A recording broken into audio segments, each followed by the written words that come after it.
In this presentation, I'm talking through the importance of managing service organisational boundaries. This work comes from our paper Boundary Negotiations, a Paradox Theoretical Approach, published in the International Journal of Operations and Production Management. Providing product-based advanced services creates new challenges. Advanced service providers modify their offer to match the emerging customer requirements, but for product-based services, this may require changing the product's functionality. Now, modularity refers to the degree to which a system's components can be separated and recombined with ease. Now, this supports flexibility in design and efficiency in production. But modularity requires knowledge of requirement limits because you set the structure and function of the elements when you design it prior to production. So all your modules are predetermined. So emergent demands when the customer is using your product in context and in use cannot always be predicted. So how, as an organization, can you manage the competing demands of efficiency in producing products that can then be used in services with the flexibility that you require to potentially adapt them if you provide an advanced service? Efficiency versus flexibility is where paradoxes can arise if you seek to provide both at the same time. Paradoxes are contradictory yet somehow interrelated things that exist and persist over time. Now, some assume that paradoxes are latent, they exist prior to an organization experiencing them. So as a researcher, you should be able to go out and find them. Others claim that they are somehow social constructs and they're only existing when people make them exist. Hannah Knight developed this quantum approach, theorizing that paradoxes are both. What they say is paradoxes exist in latent form. There is potential paradox there, but those paradoxes are only realized when context and use happens. Now, modularity has been proposed as a way of breaking paradox because you can provide this efficiency and flexibility. However, efficiency and flexibility tensions are shaped in operations context. Modular design conflicts with advanced services, which requires flexibility post-production after you've made the product. In advanced services, the boundary between the provider and the customer becomes fuzzy and intertwined. What we see on our image here is what we call a port boundary, where there's a distinct linkage point between the provider's system and the customer's system, and typically the provider might pass a product to the customer to use in their context. That's typical of product manufacture. If we look at advanced services, typically the provider and the customer are working very closely together, and particularly at the operations interface, there's very much an overlap. So this can be described more as a membrane because there's a lot of interplay between the provider system and the customer system.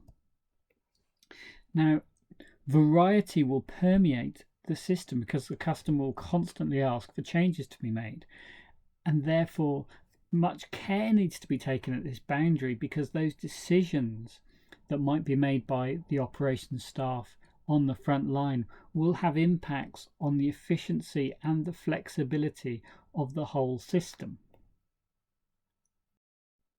In our work, we examined a provider of military vehicles who's been developing a customer responsive product upgrade services. They're advanced services, and what they seek to do is match customer requirements arising through product usage. We studied 60 design changes which were implemented while these military vehicles were in conflicts, and we looked at the managerial decisions that were made. The findings were presented in 3 parts. Each corresponds to one of 3 phases of boundary negotiations, boundary ambiguity, and boundary defenses and redefinition. So if we look at this boundary ambiguity, the first phase, here the customer recognized context within which products are used evolves over time. Now, the validity of the customer's system is threatened each time context changes, as it creates a gap between what the product was designed for and what they're using it for. So the provider's then asked to fill that gap. Now the customer has asked that they emphasize flexibility over efficiency because they want a viable system. They're trying to use these vehicles in war. So what the customer does is they make changes quickly, but in making those changes, often modularity of their product is lost because they might link or tightly couple modules as a result of those changes made. For instance, if you welded a piece onto a module, you might then not be able to bolt something else that is supposed to fit on it because you've just welded a bracket to it. So the requirements for quick changes also meant that the system wasn't optimal for through life cost maintenance. So focusing on short-term goals, emphasizing this flexibility over efficiency, is characterized by a strategic defense mechanism named splitting, because you choose one thing over the other. Now the provider allowed the boundaries of their firm to overlap with the customer to create a holistic system. This is opposed to the port system we mentioned before, which is actually how servitization literature often characterizes service. The overlap is tolerated because it enables the system as a whole to be effective. This boundary ambiguity creates situations where the firm or customer can take responsibility because both parties are willing to be pragmatic to ensure that they can deliver what the service requires. So following phase 1, the customer had made the efficiency versus flexibility paradox salient. Strategically, they'd focused on flexibility over efficiency in order to support the client.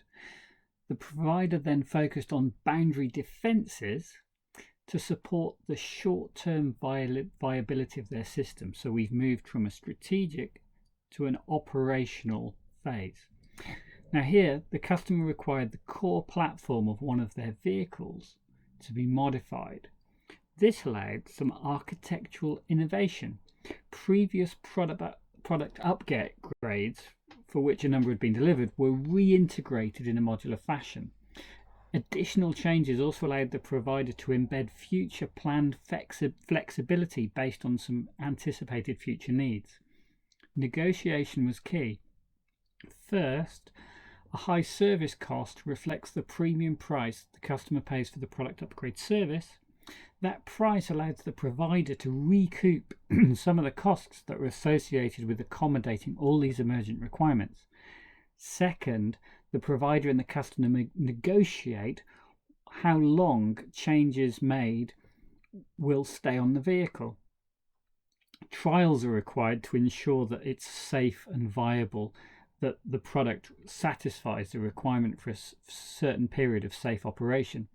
In future, changes can be removed if they're no longer required, or further engineering trials to ensure that safety cases renewed can be done. So it's very much a process of negotiation. Interviewees saw that the existing operations relied upon traditional manufacturing and supply chain processes that were limiting their ability to be both efficient in product upgrade and delivery and flexible in the design of these upgrades. Strategically, they had accepted splitting strategies, but recognized these were suboptimal and new strategies were required to be flexible and efficient. What they decided was that additive manufacture, 3D printing, and modular design would provide them the capabilities to create bespoke parts rapidly and integrate those into a modular architecture.